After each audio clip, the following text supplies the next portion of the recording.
The autumn wind whispered through the towering pines of northern Wisconsin as hunter Jake Morrison pushed deeper into the forest that October morning in 1997.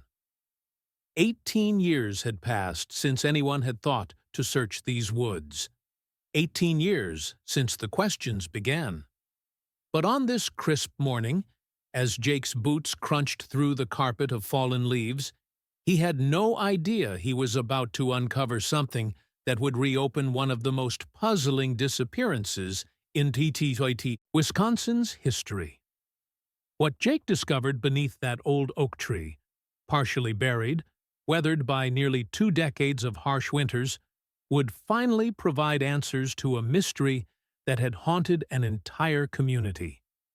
But it would also raise questions that seemed impossible to answer. How did these personal belongings end up 3 miles deep in dense forest? And more chilling still, why had it taken 18 years for someone to find them? Before we dive into this incredible discovery, make sure you're subscribed to our channel and hit that notification bell, because today's story will take you on a journey through time, from a peaceful lakeside retirement to a baffling disappearance that left a family shattered and a community searching for answers that seemed to vanish into thin air. This is the story of Harold and Dorothy Mitchell, a devoted couple whose golden years by the lake turned into one of Wisconsin's most enduring mysteries. By the end of today's video, you'll understand why their case remains one of the most discussed unsolved disappearances in the Midwest, and why that discovery in 1997 changed everything we thought we knew about what happened on that September evening in 1979. Harold Eugene Mitchell was 71 years old in the autumn of 1979, though you'd never guess it by watching him split wood behind the small cabin he and his wife had purchased just 2 years earlier. Standing 6 feet, tall with broad shoulders that spoke of a lifetime of hard work, Harold moved with the steady confidence of a man who had spent 4 decades as a mechanical engineer at the Alice Chalmers plant in Milwaukee. His thick silver hair, always neatly combed back, and his piercing blue eyes behind wire-rimmed glasses gave him a distinguished appearance that made neighbors often mistake him for a retired professor rather than a factory man. Harold had calloused hands that could fix anything from a broken carburetor to a leaking roof. But those same hands would gently tend to the tomato plants he and Dorothy had cultivated in the small garden beside their cabin. He was a man of few words, but when he spoke, people listened. His quiet wisdom and dry sense of humor had made him a respected figure both at the plant and in his new retirement community around Lake Winnebago. Dorothy Jean Mitchell, at 68, was the perfect complement to her husband's reserved nature. Where Harold was quiet, Dorothy was warm and engaging.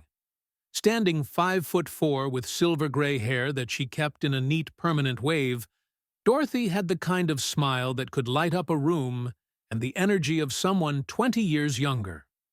Her hazel eyes sparkled with curiosity about everything around her, from the migrating birds that stopped at their lake to the young families who rented cabins nearby during the summer months. Dorothy had spent her working years as an elementary school teacher, and retirement hadn't dimmed her natural instinct to nurture and care for others. She was known throughout their lakeside community for her legendary apple pies, a recipe she'd perfected over 45 years of marriage, and for the way she'd appear at a neighbor's door with a casserole whenever someone was sick or struggling.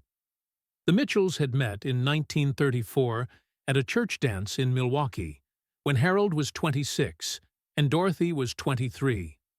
Their courtship lasted 3 years, before they married in a simple ceremony at Dorothy's family church in 1937.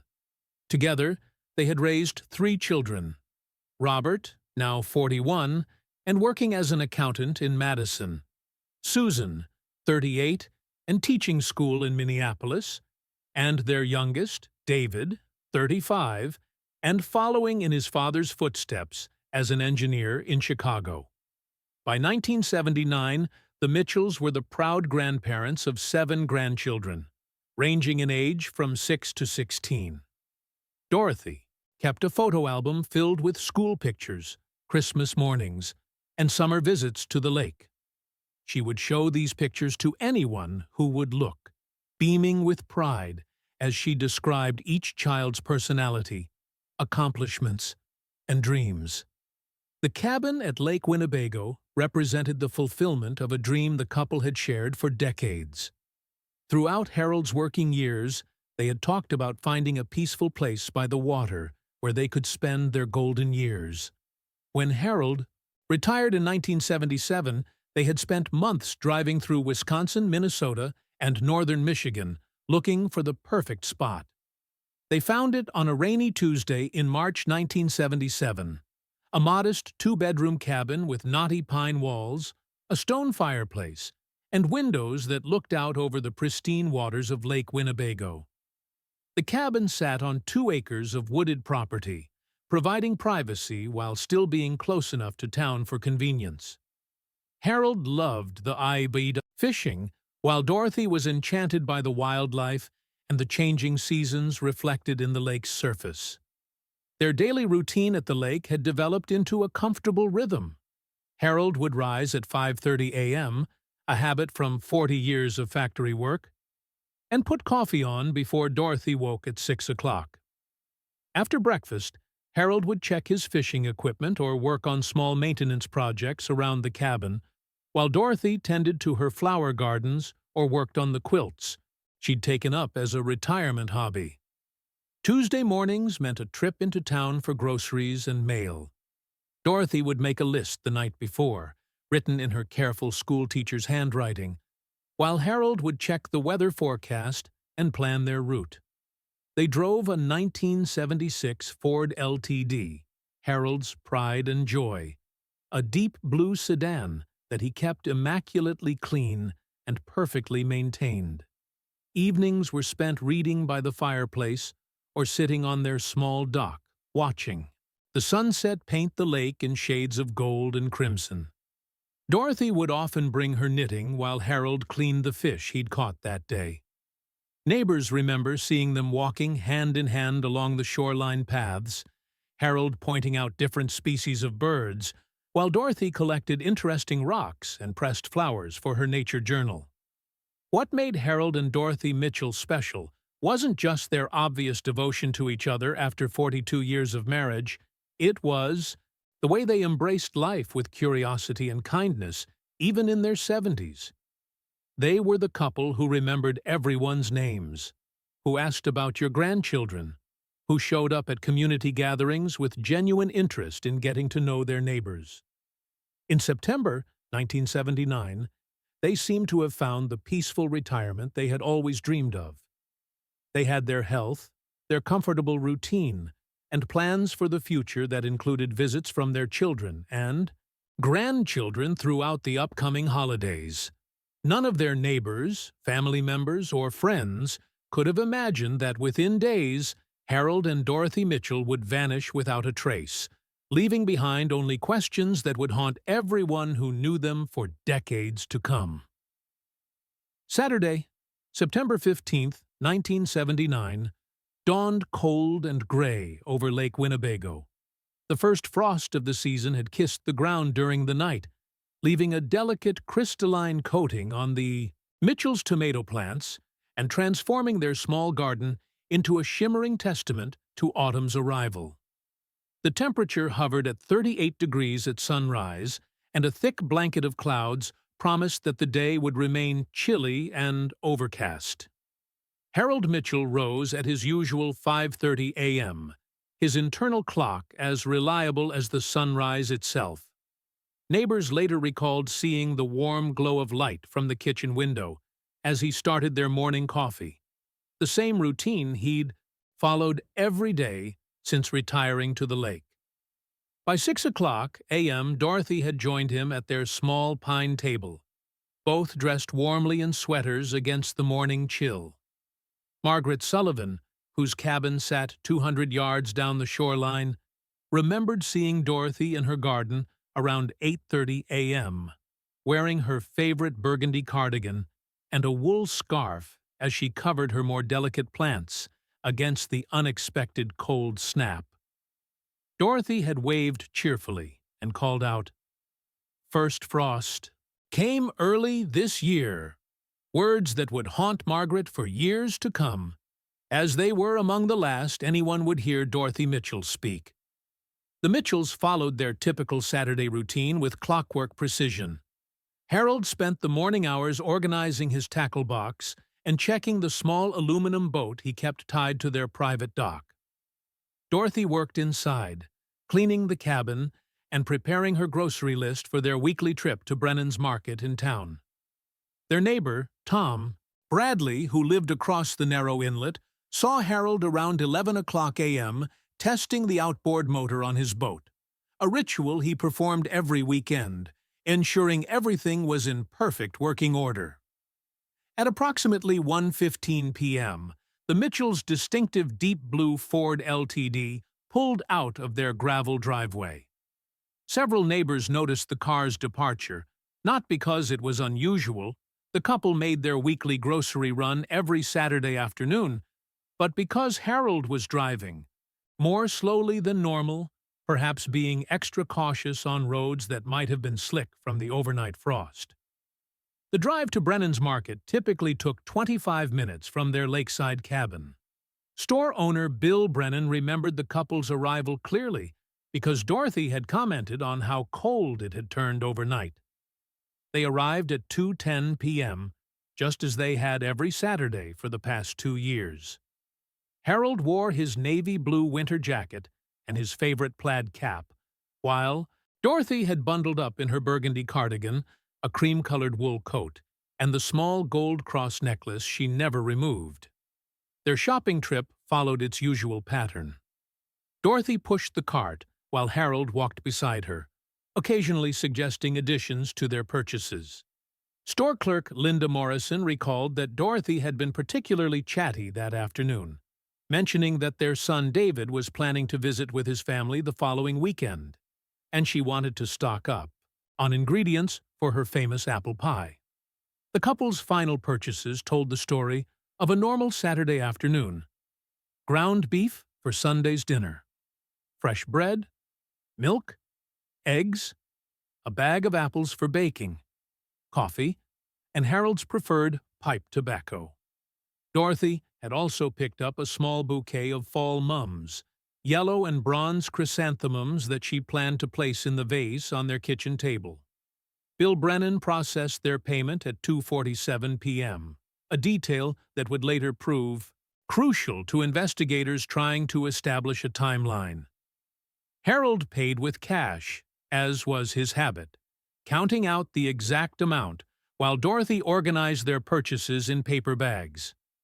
The couple left the store at 2:52 p.m., Harold carrying the heavier bags while Dorothy held the flowers and her purse.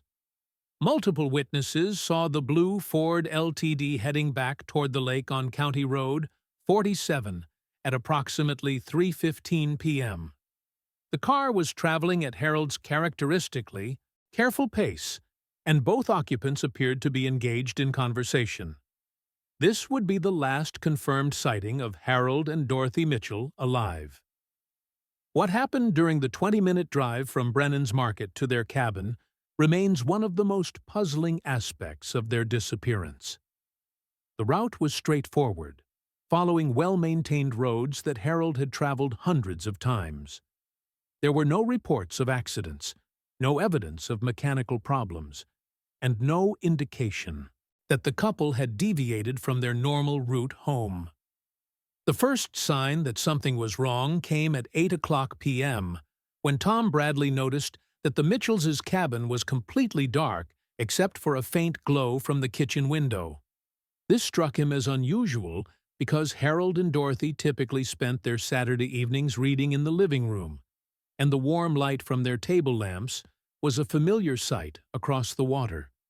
Concerned, but not yet alarmed, Tom decided to check on his neighbors. He walked around the shoreline to their property, calling out as he approached the cabin. When no one answered, he knocked on the front door. The silence that greeted him was different from the peaceful quiet of a lake evening. It felt empty, hollow, wrong. Tom tried the door and found it unlocked, which wasn't unusual in their safe lakeside community.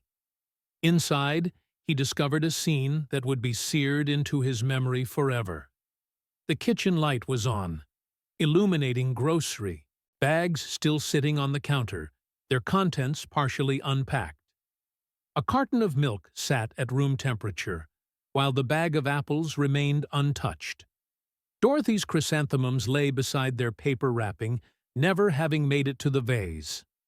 Most chilling of all was the coffee pot, still warm on the stove, suggesting that the couple had been home recently enough to start their evening routine.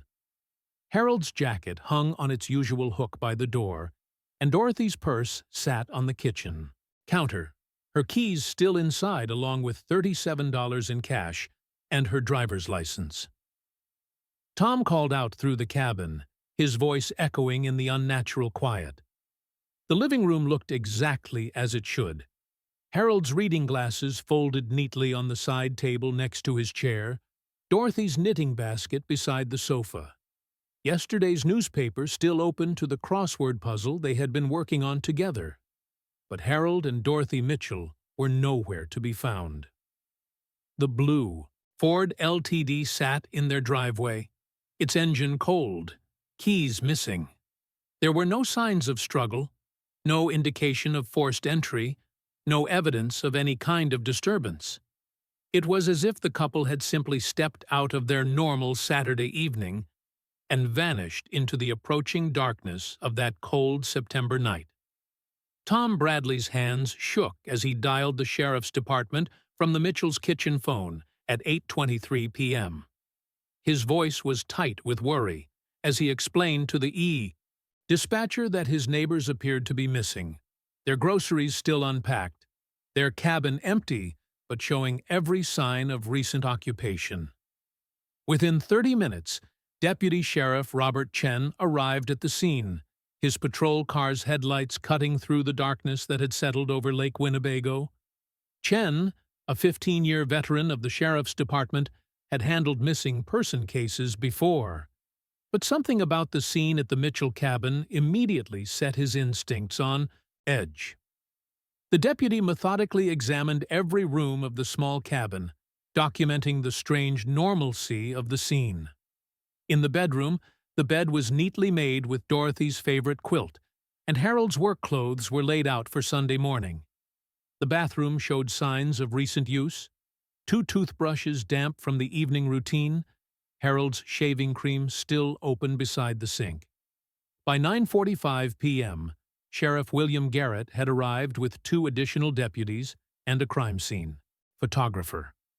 Garrett, who had known the Mitchells casually through community events, found their disappearance particularly disturbing because of its complete lack of explanation. In his 23 years in law enforcement, he had never encountered a scene where people had simply vanished from the middle of their normal routine. The search began immediately, despite the darkness and dropping temperature. Using powerful flashlights, deputies combed the shoreline around the Mitchell property, looking for any sign of the missing couple. Their small aluminum boat remained tied securely to the dock, eliminating the possibility that they had gone out on the water and encountered trouble. Tom Bradley led searchers to every spot around the lake where the Mitchells were known to walk, while Margaret Sullivan provided a detailed timeline of when she had last seen each of them. Other neighbors began arriving as word of the disappearance spread, forming an impromptu search party that would continue throughout the night. The first 24 hours brought a massive response from the community. By Sunday morning, over 60 volunteers had joined the search, including members of the county's search and rescue team, local fishermen who knew every inlet of Lake Winnebago, and even some of Harold's former co-workers who drove up from Milwaukee. Sheriff Garrett expanded the search to include the dense forest surrounding the lake, operating on the theory that the couple might have gone for an unexpected walk and become lost or injured. Search dogs were brought in from Madison, their handlers working in grid patterns through the thick pine woods where visibility was limited and the terrain was treacherous. The investigation took on new urgency when Harold and Dorothy's 3 children arrived on Sunday evening. Robert Mitchell, pale and shaken, told investigators that his parents had never deviated from their established routines and would never have left their cabin without telling someone where they were going. Susan cried as she examined her mother's unpacked groceries, noting that Dorothy had purchased all the ingredients for the apple pie she had promised to make for David's visit. David Mitchell, the youngest son, proved to be a crucial witness. He revealed that his parents had called him Friday evening to confirm plans for his visit the following weekend, and both had sounded completely normal, excited about seeing their grandchildren and making plans for a family barbecue if the weather improved. As the search entered its 3rd day, investigators began exploring less conventional theories. The missing car keys suggested that Harold and Dorothy had left their cabin voluntarily, but their abandoned groceries and the warm coffee pot indicated they had intended to return quickly. Some investigators theorized that the couple might have witnessed something they shouldn't have seen, while others wondered if Harold's engineering background had somehow made him a target. The search expanded to include a 15-mile radius around Lake Winnebago, with teams checking every back road, abandoned building, and potential hiding spot. Local hospitals were contacted, morgues were searched, and Harold's modest bank accounts were monitored for any unusual activity. But as September gave way to October, the crushing reality began to set in. Harold and Dorothy Mitchell had vanished as completely as if they had never existed. No ransom demands were made, no bodies were discovered, no witnesses came forward with credible sightings. The official search was scaled back after 3 weeks, though volunteers continued their efforts well into November. The case file grew thick with reports, theories, and dead-end leads, but not a single piece of concrete evidence emerged to explain what had happened to the beloved couple during those mysterious hours on September 15, 1979. The Sheriff's Department classified the case as an ongoing missing persons investigation, but privately, even the most optimistic investigators had begun to fear that Harold and Dorothy Mitchell were gone forever. As 1979 faded into 1980, the Mitchell case began its slow descent from urgent investigation to cold case file. The holidays that Dorothy had been so excited to host came and went in crushing silence, with empty chairs at family tables serving as painful reminders of the questions that had no answers. Robert Mitchell took a leave of absence from his accounting firm to coordinate continued search efforts, spending his savings on private investigators and search teams. He refused to accept that his parents could simply vanish without leaving some trace of where they had gone or what had happened to them. Every week brought new theories. Perhaps they had suffered simultaneous medical emergencies while walking in the woods. Maybe they had been the victims of a robbery gone wrong. Or possibly they had witnessed something dangerous and been forced to disappear. Susan Mitchell, the schoolteacher daughter, found herself unable to concentrate on her Minneapolis classroom. Her students noticed how she would stare out the window during lessons, as if hoping to see her parents walking up the sidewalk with some reasonable explanation for their absence. She took early retirement in 1983, the weight of not knowing proving too much to bear while trying to educate other people's children when she couldn't protect her own parents. David Mitchell, perhaps because he was the youngest and had been closest to his parents in their final years, became obsessed with the case in ways that worried his siblings. He spent weekends driving to Lake Winnebago, walking the same paths his parents had loved, questioning the same neighbors who had already told their stories dozens of times. His wife threatened divorce in 1985 when David announced he was considering quitting his engineering job to search for his parents full-time. The sheriff's department officially moved the case to inactive status in January 1985, though Sheriff Garrett promised the family that any new evidence would immediately reopen the investigation. By then, the case file had grown to over 300 pages, containing witness statements, search reports, and dozens of theories that had led nowhere. The community around Lake Winnebago struggled with its own form of trauma. Property values dropped as prospective buyers worried about whatever danger had claimed the Mitchells. Longtime residents installed new locks on doors that had never needed them, and evening walks along the peaceful shoreline paths became less common as fear of the unknown settled over the once tranquil community. Margaret Sullivan, who had been among the last to see Dorothy alive, developed a ritual of placing fresh flowers at the end of the Mitchells' dock every month. She would stand there for exactly 10 minutes, silently hoping that somehow her neighbors would emerge from the tree line with a story that would explain everything. Other neighbors avoided the Mitchell property entirely, leaving the cabin to slowly deteriorate as overgrown gardens and peeling paint marked the passage of time. In 1987, Lake Winnebago was dragged for the second time, using more advanced sonar equipment. The search teams found an old car from the 1950s, several pieces of rusted farm equipment, and countless fishing lures, but nothing connected to Harold and Dorothy Mitchell. The lack of any physical evidence only deepened the mystery and reinforced theories that the couple had not died in the lake itself. As the years passed, new theories emerged with disturbing regularity. Some investigators theorized that Harold's engineering background might have made him valuable to someone involved in criminal activities, while others wondered if the couple had discovered drug smuggling operations that used the remote lake area. A few conspiracy theorists even suggested that the Mitchells had been placed in witness protection after stumbling onto something they shouldn't have seen. The most heartbreaking theory came from Dorothy's former teaching colleagues, who wondered if the couple's disappearance was connected to a disturbed individual they might have encountered through Dorothy's work with troubled children.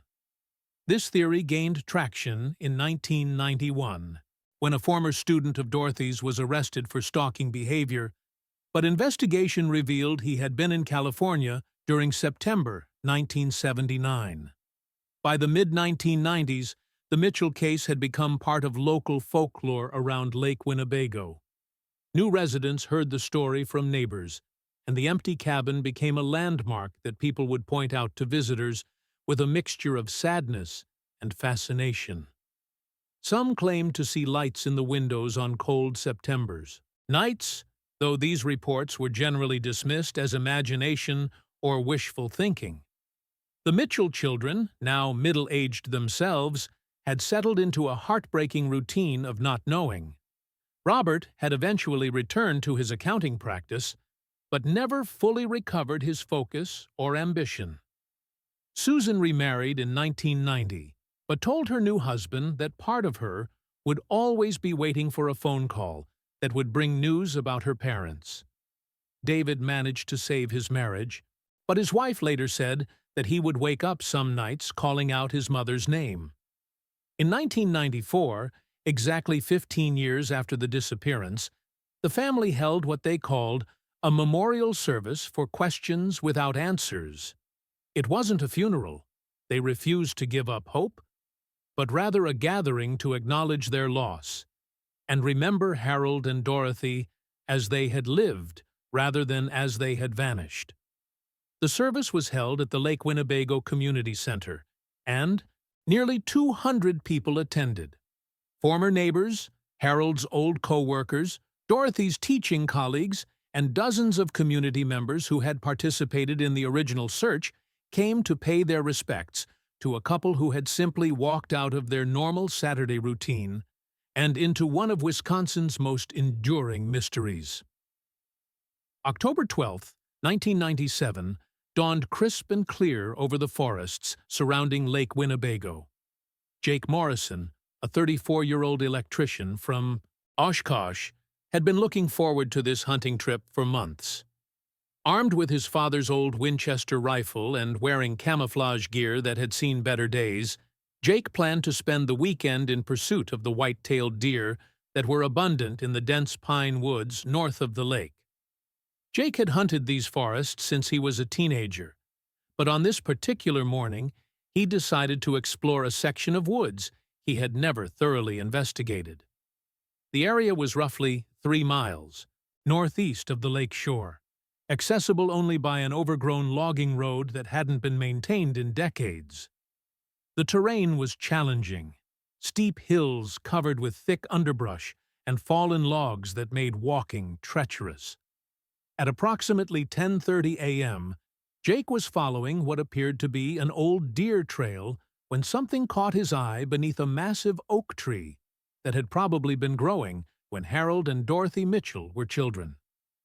Partially buried under nearly 2 decades of accumulated leaves, pine needles, and forest debris, something metallic glinted in the morning sunlight filtering through the canopy above.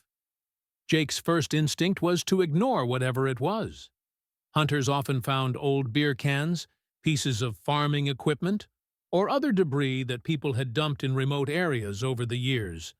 But something about the way the light reflected off the partially buried object made him curious enough to investigate further.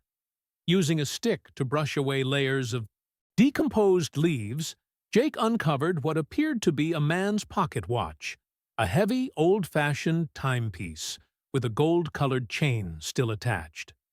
The watch face was cracked and discolored, but Jake could make out ornate engravings on the case that suggested this wasn't some piece of modern junk that had been carelessly discarded.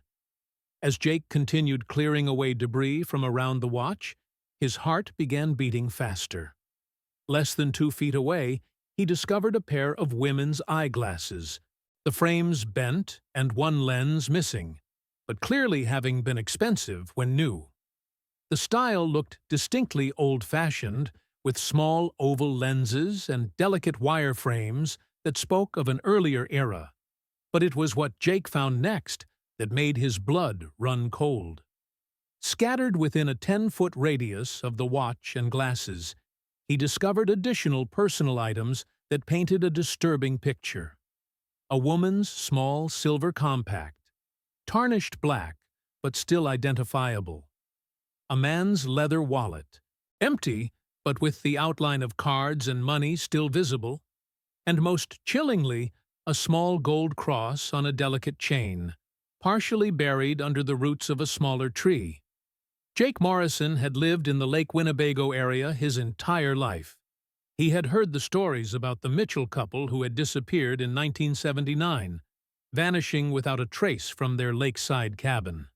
Even 18 years later, their disappearance remained one of the most discussed mysteries in local bars, coffee shops, and community gatherings. With shaking hands, Jake carefully gathered the items he had discovered, placing them in his hunting bag, while being careful not to disturb them more than necessary.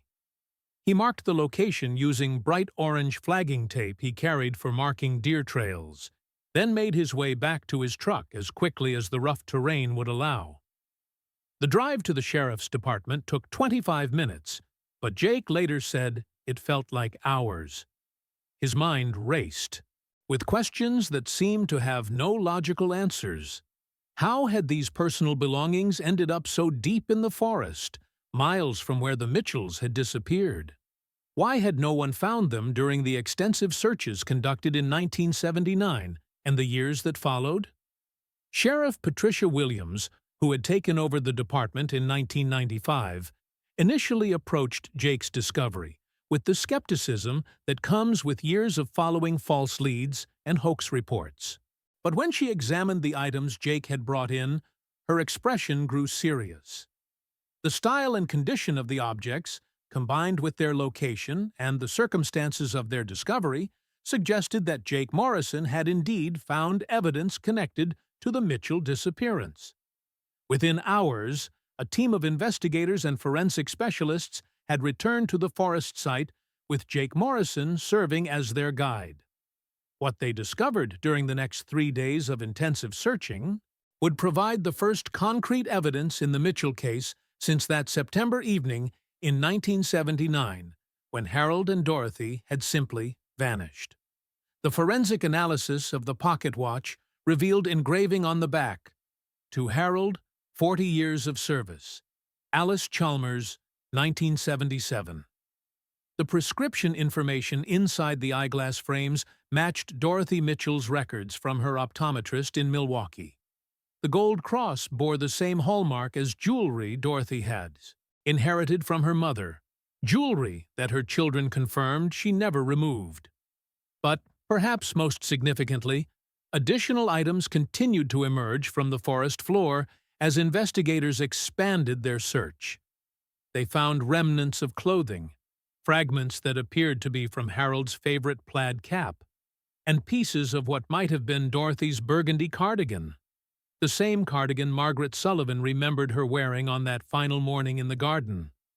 The discovery that had begun with Jake Morrison's curiosity about a glint of metal in the morning sunlight had finally provided answers to questions that had haunted a family and a community for 18 years. But as investigators processed the evidence and began to piece together what might have happened in those woods, they realized that Jake's discovery had also raised new questions that seemed even more disturbing than the original mystery. The forensic analysis of Jake Morrison's discovery revealed details that were both illuminating and deeply troubling. Advanced DNA testing, unavailable in 1979, confirmed that organic material found on several items belonged to Harold and Dorothy Mitchell. The condition and positioning of their personal belongings suggested they had been in the forest location for the full 18 years since their disappearance. But how had an elderly couple ended up 3 miles deep in dense forest that would have been nearly impossible for them to navigate, especially given Dorothy's arthritis that made walking on uneven terrain difficult? The terrain was so challenging that experienced hunters like Jake Morrison rarely ventured that far from established trails.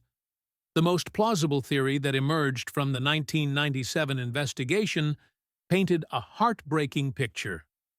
Investigators theorized that Harold and Dorothy had indeed returned home from their shopping trip that Saturday afternoon, unpacked some groceries, and started their evening coffee. But something, or someone, had then compelled them to leave their cabin quickly, possibly under duress. The missing car keys suggested they had driven somewhere, but the 1976 Ford LTD was never found, despite expanded searches throughout Wisconsin and neighboring states. Advanced computer analysis of Harold's methodical record-keeping revealed no financial problems, no debts, and no enemies who might have wished them harm. Detective Sarah Chen, Robert Chen's daughter, who had taken over the cold case unit, theorized that the couple might have been victims of a crime of opportunity, perhaps encountering someone in distress who initially sought help, but then realized the Mitchells could identify them. The remote forest location suggested an attempt to conceal evidence, though the perpetrator's plan was clearly incomplete. What remains inexplicable is the 18-year gap between the disappearance and the discovery of evidence. Weather patterns, animal activity, and natural decomposition should have scattered the items far beyond the concentrated area where Jake Morrison found them. Some investigators privately wondered if someone had maintained or moved the evidence over the years, though this theory raised more questions than it answered. The case officially remains open, though no arrests have ever been made. In 2019, on the 40th anniversary of their disappearance, the Mitchell family held a final memorial service at Lake Winnebago. Robert, now 79 and showing signs of his own advancing years, told the gathered crowd that his family had finally found peace in knowing that their parents were together, whatever had happened to them. Harold and Dorothy Mitchell's cabin was eventually demolished in 2005, but their story lives on as a reminder that even in our modern world, some mysteries may never be fully solved. The couple who spent their golden years enjoying simple pleasures by a peaceful lake became part of a story that continues to haunt everyone who hears it. Their love story, interrupted but never concluded, remains a testament to the enduring bonds that not even the most baffling circumstances can break. In the end, perhaps that's the most important truth of all, that Harold and Dorothy Mitchell, whatever fate befell them on that cold September evening, faced it together, just as they had faced everything else in their 42 years of marriage. The mystery of what happened during those missing hours may never be fully solved, but their legacy of love, kindness, and community spirit continues to touch the lives of those who remember them, ensuring that Harold and Dorothy Mitchell will never truly disappear.